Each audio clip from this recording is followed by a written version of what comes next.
জীবনে আর কোনো দিন গুনাহ করব না, এখন কিন্তু বাঁচার উপায় আছে, মৃত্যুর পরে আর বাঁচার উপায় নাই। আল্লাহ রব্বুল আলামিন পরের আয়াতে আল্লাহ তাআলা বলতেছেন, ফামান ইয়ামাল মিসকালা যাররাতিন খায়রান ইয়ারা। আল্লাহ রব্বুল আলামিন বলতেছেন, বান্দা তোমার যাররা পরিমাণ নেক আমল আল্লাহ তাআলার কাছে এমন ভাবে আমি রব্বি কারিমের কাছে প্রকাশিত হবে। আল্লাহ নিজেই বলতেছেন, আমি রব্বি কারিমের সাথে যাররা পরিমাণ নেক আমল করছো এটাও প্রকাশিত হয়ে যাবে। ফামান ইয়ামাল মিসকালা যাররাতিন খায়রান ইয়ারা। তুমি এমনভাবে একটু বদ আমল করেছ, অল্প সময়ের জন্য তুমি এক অনুপরিমাণ তুমি এমনভাবে বদ আমল করেছ, ওই বদ আমলটাও এমনভাবে আমি রব্বি কারিমের সাথে, আমি রব্বি কারিমের দরবারে এমনভাবে হাজির হয়ে যাবে। জামালিহি হাসনাতু জামিউ খিসালিহি।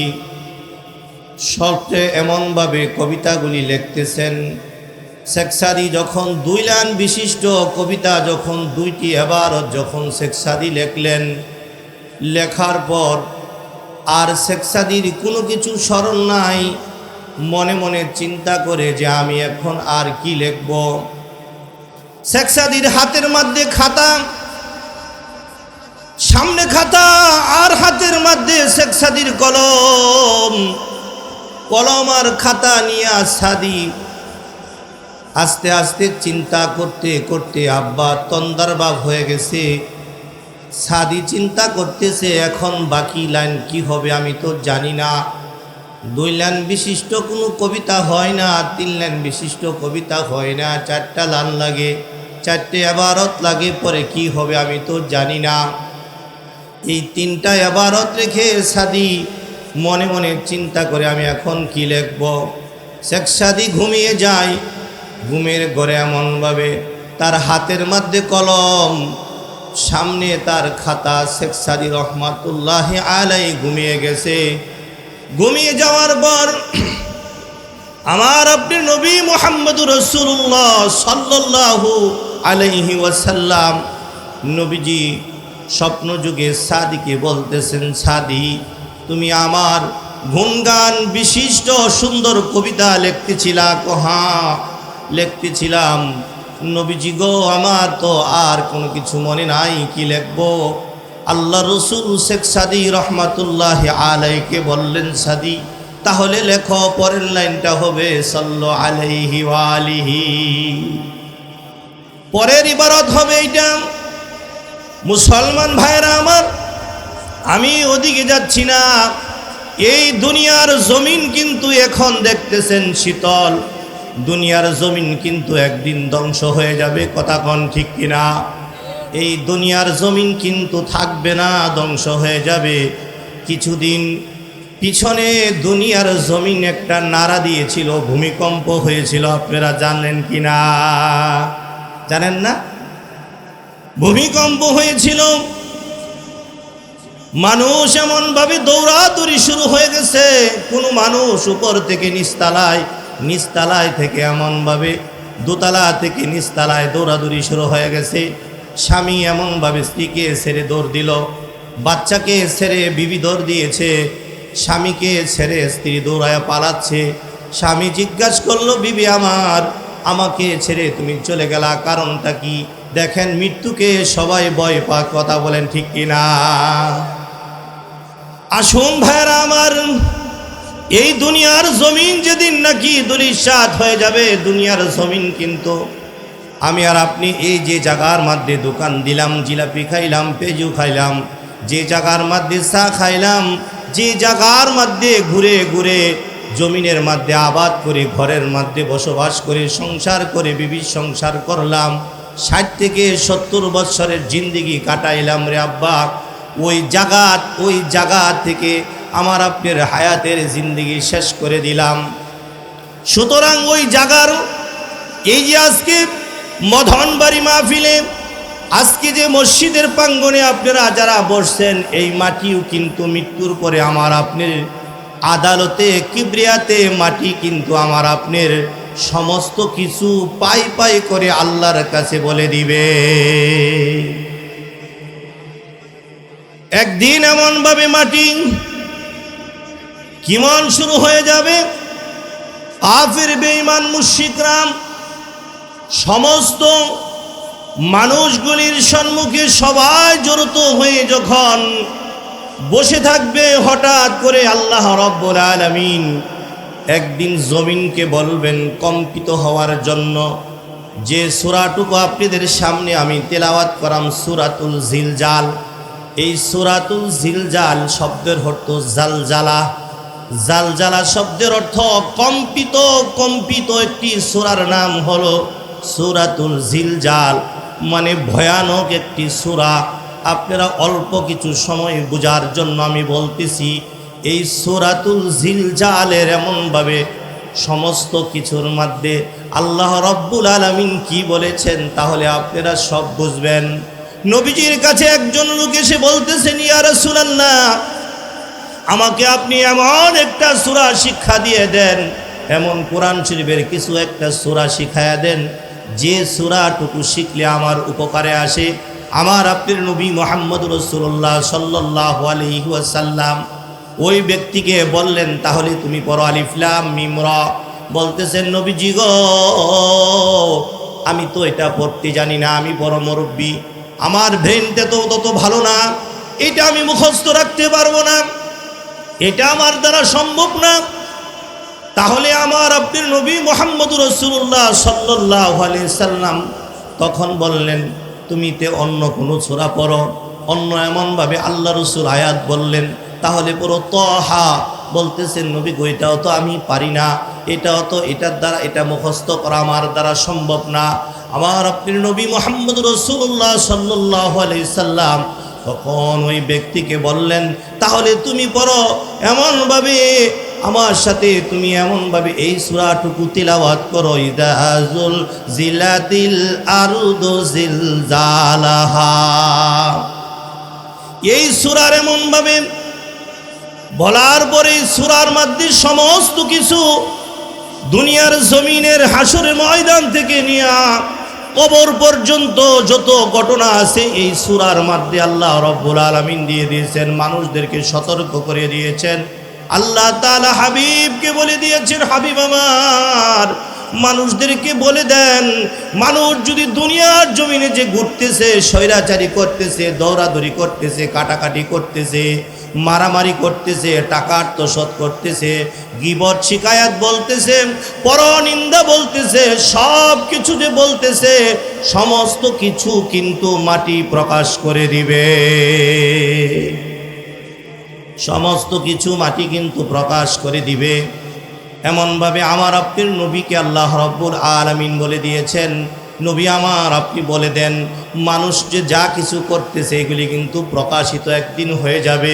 এই সূরাতুল জিলজাল, জালজালা কম্পিত একটি সূরা। যখন আল্লাহ রাব্বুল আলামিন যখন এই আয়াত নাযিল করে দিয়েছেন, ইযা যুলজিলাতিল আরদু জিলজালাহা, জমিনটা এমনভাবে কম্পিত হয়ে গেল, নড়াচড়া শুরু করলো। সমস্ত মুশরিকরা কাফিররা বলতে লাগলো, কি হয়ে গেল জমিনের কি হয়ে গেল? জমিন এমন কাঁপাকাঁপি করতেছে কেন?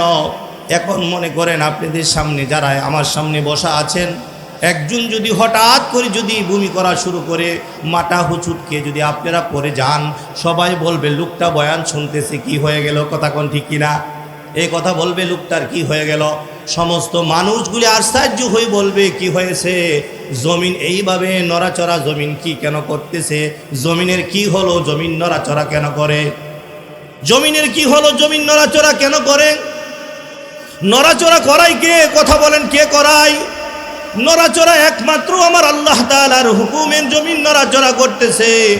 এমনভাবে জমিন যখন নড়াচড়া শুরু করবে, সবাই তো কম্পিত হয়ে যাবে, জমিন নড়াচড়া শুরু হয়ে যাবে। বাবা, জমিন যখন নড়াচড়া শুরু হয়ে যাবে, নড়াচড়া করে এমনভাবে ক্ষান্ত হয় নাই, জমিন কিন্তু নড়াচড়া করতেছে।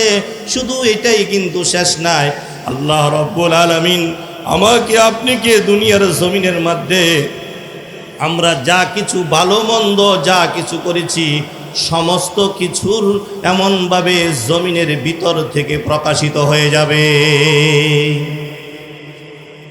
সমস্ত কিছু প্রকাশিত হয়ে যাবে। জমিনের ভিতর থেকে সম্পদ কামাই করেছি, হালাল না বেহালাল, টাকা এমনভাবে, নিজের বোনকে এমনভাবে জমি কত বিঘা দিলাম, নিজে বেশি নিলাম না বোনকে ঠকাইলাম, বাবারা মেয়েকে বেশি দিলাম না ছেলেকে বেশি দিলাম, এই জমিন কিন্তু সব কিছু আপনার সামনে ভূমি করে দিবে, ভূমি করে দিবে। জমিন এমনভাবে সব খুলাসা হয়ে ভূমি করে দিবে। জমিন কিন্তু সমস্ত কিছু আমার আপনার সামনে ভূমি করে দিবে। ইযা যুলজিলাতিল আরদু জিলজালাহা ওয়া আখরাজাতিল আরদু আসকালাহা ওয়া ক্বালাল ইনসানু মা লাহা। জমিন কিন্তু মালগুলি, আসবাবপত্রগুলি আমার আপনার সামনে এমনভাবে বেশি বেশি ভূমি করে দিবে। চিন্তা করব, আহারে এই মালের জন্যই তো আমার ভাইকে আমি খুন করেছি, এই টাকার জন্যই তো আমার মাকে আমি এমনভাবে দেখতে পারছি না, এই স্বর্ণর জন্য, গহনার জন্য এমনভাবে আমি চুরি করেছি। সি সি, এটা কেমন কথা, না এটা হতে পারে না। ওই সময় কিন্তু এমনভাবে এই গলদাপাড়া গ্রামের মতন তখন কিন্তু ওই মাঠ থাকবে না, এই গ্রাম থাকবে না, তখন কিন্তু ওটা কিন্তু বিচার আদালতের একটা কিবরিয়া থাকবে। আফসোস করে কোনো লাভ হবে না। চোখের সামনে দেখব আমার আপনার মালগুলি জমিন যখন ভূমি করে দিবে, জমিন যখন ভূমি করে দিবে, দেখব আর আফসোস করব, আর বলবো কি দরকার ছিল এগুলি করার, কেন আমি এমনভাবে আমি আমার ভাইকে ঠকাইলাম, কেন আমি আমার সন্তানকে আমি কম বেশি দিলাম, কেন আমার মেয়েকে কিছুই দিলাম না, আমার ছেলেকে সব দিলাম, মেয়েকে কম দিলাম, এটা কেন আমি দিলাম, কেন আমি করলাম। ওই অবস্থাটা কিন্তু আমার আপনার যার যার নীতিগুলি, শুধু তাই নয়, সমস্ত কিছু কিন্তু আমার আপনার সামনে আরো যত যাইতেছি তত গভীরতা, আমার আপনার বাঁচার কোনো উপায় থাকবে না বাবা। আপনি দেখেন জমিন যখন ভূমি করে দিবে, জমিন ভূমি করা দেওয়ার পরে শুধু খালি এটা না, এই যে দেখেন আমাদের এই গ্রামের মধ্যে রাস্তা, এই গলদাপাড়া থেকে কাশিমপুর বাজার, এই স্কুলে বাজার থেকে কাশিমপুর বাজার, এরপরে রাস্তা ওইটা জয়না বাজার, কথা কোন ঠিক কিনা। রাস্তার মধ্যে রাত্রে হাইওয়ে কিছু এমনভাবে পুলিশ আছে, কোথায় গাঁজা খায়, কোথায় ইয়াবা খায়, কোথায় বাবা খায়, এইগুলি দেখার জন্য পুলিশ সরকার এমনভাবে নিযুক্ত করছে কিনা, কথা কন করছে কিনা, কোন জায়গার মধ্যে কি হয় এইগুলি দেখার জন্য প্রশাসন এমনভাবে নির্ধারিত করে দিয়েছে। এইগুলিকে তুমি এমনভাবে দেখবা, কোন জায়গায় চুরি হয়, ডাকাতি হয়, সন্ত্রাসী হয়, কোন জায়গায় জিনা হয়, কোন জায়গার মধ্যে লুণ্ঠন হয়, এমনভাবে কোন জায়গার মধ্যে বেবিচার হয়, এদেরকে ধরে গ্রেফতার করবা। কিন্তু দোস্ত, যখন এই জিনিসগুলি যখন বর্তমানে বাংলাদেশের মধ্যে যখন একদল বাহিনী দেখে, কিন্তু আমি আর আপনি এই যে কোন জায়গার মধ্যে আমি আর আপনি জিনা করলাম, কোন জায়গার মধ্যে ফেসবুকে এমনভাবে খারাপ নর্তকী দেখলাম, কোন জায়গার মধ্যে আমি এমনভাবে গুনাহ করলাম, বাসতলায় করলাম না গাছতলায় করলাম, না এমনভাবে পানির মধ্যে করলাম, স্থলে করলাম না জলে করলাম, সব কিছু আল্লাহ রব্বুল আলামিন দুনিয়ার জমিনের মধ্যে অপরাধ করলে যেমন খবরের পাতায় যেমন উঠে যায়, দুনিয়ার জমিনের মধ্যে অপরাধ করলে ফেসবুকে উঠে যায়, ভালো করলেও ফেসবুকে উঠে যায়, কথা কোন ঠিক কিনা। টিভির পর্দার মধ্যে খবর হয়ে যায়, পল্টনের খবর পাওয়া যায়, শাহবাগের খবর পাওয়া যায়, এমনভাবে বাসভবনের খবর পাওয়া যায়, এমনভাবে সংসদ ভবনের খবর পাওয়া যায়, সব জায়গার খবরগুলি যেমন প্রকাশিত হয়ে যায়। আল্লাহ রব্বুল আলামিন বলছেন, ওয়াকালাল ইনসানু মা লাহা ইয়াউমা ইযিন তুহাদ্দিসু আখবারাহা। আল্লাহু আকবার বলেন। আপনি মনে করেন আশ্চর্যজনক কথা হলো, এই দুনিয়ার জমিনের মধ্যে মাটিগুলি এমনভাবে খবরগুলি প্রকাশ করে দিবে, মাটিগুলি কিন্তু আমার আপনার খবর প্রকাশ করে দিবে। আমরা দুনিয়ার জমিনে একজন আরেকজনের সাথে যদি ঝগড়া লাগি আমরা বলি তোর কিন্তু খবর আছে, কথা কোন ঠিক কিনা? বাবার এই দুনিয়াতে বলতেছো খবর আছে, মাটি কিন্তু তোমার খবর প্রকাশিত করে দিবে। তুমি যে ঘুরতেছ, তুমি কয় বৎসর ঘুরলা, কোন জায়গার মধ্যে তুমি বসে থাকলা, কতটা সময় এমনভাবে আল্লাহর কাছে তুমি দাবিত ছিলা, তুমি কয় সময় নামাজ পড়েছ, তুমি এই যে রোজা রাখিছ কিনা, তুমি এমনভাবে নামাজ পড়লা কিনা, কোরআন তেলাওয়াত করলা কিনা, ওলামা একরামদের সামনে বসলা কিনা, না ঘুরে ঘুরে তোমার জীবন শেষ করলা। এই জীবনের পাই পাই করে রব্বি কারিমের সামনে হিসাব দিতে হবে। অকাল ইনসানু মালাহা, মালের হিসাব দিতে হবে। মালগুলি যখন এমনভাবে আস্তে আস্তে আস্তে আস্তে যখন মালগুলি প্রকাশিত হয়ে যাবে, খবরগুলি যখন এমনভাবে প্রকাশিত হয়ে যাবে, কোন জায়গার মধ্যে আমি অপরাধ করেছি, জিনা করেছি, ব্যভিচার করেছি, মাটি বলবে রব্বি কারিম এই বান্দা আমার এই জায়গার মধ্যে এই গুনাহগুলি করেছে। প্রাণের ভাইয়েরা আমার, বন্ধুরা আমার, এই জায়গার মধ্যে এই গুনাহগুলি করেছে। কিন্তু মুসলমান ভাইরা আমার, আমরা গুনাহ যদি এখন যদি না ছাড়তে পারি, তওবা করি, আর তওবা করে আল্লাহর কাছে বলি আল্লাহ জীবনে আর কোনো দিন গুনাহ করব না, এখন কিন্তু বাঁচার উপায় আছে, মৃত্যুর পরে আর বাঁচার উপায় নাই। আল্লাহ রব্বুল আলামিন পরের আয়াতে আল্লাহ তাআলা বলতেছেন ফামান ইয়ামাল মিসকালা যাররাতিন খায়রান ইয়ারা। আল্লাহ রাব্বুল আলামিন বলতেছেন বান্দা তোমার যাররা পরিমাণ নেক আমল আল্লাহ তাআলার কাছে এমনভাবে আমি রব্বি কারিমের কাছে প্রকাশিত হবে। আল্লাহ নিজেই বলতেছেন আমি রব্বি কারিমের সাথে যাররা পরিমাণ নেক আমল করছো এটাও প্রকাশিত হয়ে যাবে।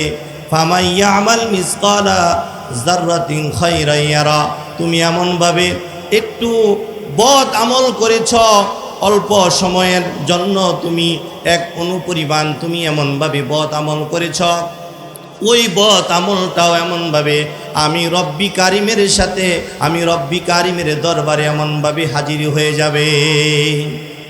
বাঁচার কোনো উপায় থাকবে না, কোনো বাঁচার উপায় নাই। যেরকম আমরা আত্মসমর্থন করি, কোর্টকারের কাচারিতে মামলা মোকদ্দমা হইলে যেমন বলি আমি যাহা বলিব সত্য বলিব, মিথ্যা বলিব না, আমরা এমনভাবে কাঠগড়ার মধ্যে দাঁড়াইয়া যখন বলতে থাকি, একজন অন্ধকে যদি জিজ্ঞাসা করেন অন্ধ তুমি এমনভাবে কাঠগড়ার মধ্যে দাঁড়াইয়া তুমি কি কেন কাঁপতেছ, তোমাকে তো এমনভাবে হাকিম দেখে না, তোমাকে তো যে রায় দিবে সে তো তুমি তো তাকে দেখো না, তুমি কাঁপো কেন? ওই অন্ধ বলে আমি যদি এমনভাবে না দেখি আমাকে তো দেখতেছে, কথা বলেন ঠিক কিনা? আমরা যতই অপরাধ করি ও মা বোনেরা, আজকে দায়ুসের মতন বেপরদার মতন ঘুরে বেড়াও, কিন্তু আল্লাহ রব্বুল আলামিনের কাছে মারে হিসাব দিতে হবে আল্লাহ তাআলার কাঠগড়াতে দাঁড়াইয়া দাঁড়াইয়া। ফামান ইয়ামাল মিসকালা যাররাতিন খায়রান ইয়ারা, অবশ্যই হিসাব দিতে হবে। আজকে কোন পার্কেতে তুমি গুনাহ করেছ, কোন জায়গার মধ্যে পার্টি করেছ, কোন জায়গায় নন্দনে গেছো না পার্কে গেছো, না কোন জায়গায় বন্ধু বান্ধবীদের সাথে তুমি গিয়েছো, এই যে অবস্থায় গিয়েছ, যে জায়গার মধ্যে তুমি গিয়েছ, তুমি সাক্ষী না দিলে কি তুমি মিথ্যা বললে কি হবে? ওই জায়গার মাটি আল্লাহ তাআলার হুকুমে ওই মাটি তোমার বিরুদ্ধে সাক্ষী দিবে। মাটি কিন্তু বলে দিয়ে দিবে। বন্ধু আমার, আমি আপনাদেরকে কি বলবো, কি বুঝাবো, ওই রকম মেধা জ্ঞান আমার নাই, তবু আমি আপনাদের সন্তান হিসাবে বলে যাই, ও দোস্ত সময় তো এখনো আছে, এখনো যদি তওবা করি, এখনো যদি তওবা করে যদি আল্লাহ রব্বুল আলামিনের কাছে যদি এমনভাবে মাপ চাই, আল্লাহ তাআলার কাছে যদি বলি আল্লাহ তুমি আমাকে এমনভাবে মাফ করে দাও, আমার জিন্দিগির গুনাহগুলি তুমি মাফ করে দাও, আমি আর জীবনে গুনাহ করব না, এরকম যখন মাপ চাইবো আর বলতে থাকবো, বলতে থাকলে আল্লাহ রব্বুল আলামিন আমার আপনার জীবনের গুনাহগুলি আল্লাহ মাফ করে দিবে। আল্লাহ তাআলা আমাদের প্রত্যেককে যে কথাগুলি বললাম এই কথার উপর আল্লাহ রব্বুল আলামিন আমাদের প্রত্যেককে আমল করার তৌফিক দান করুক। সকল বলুন আমিন। আল্লাহ রব্বুল আলামিন আমাকে সহ আপনাদের সকলকে আমল করা তৌফিক দান করুক। সকল বলুন আমিন।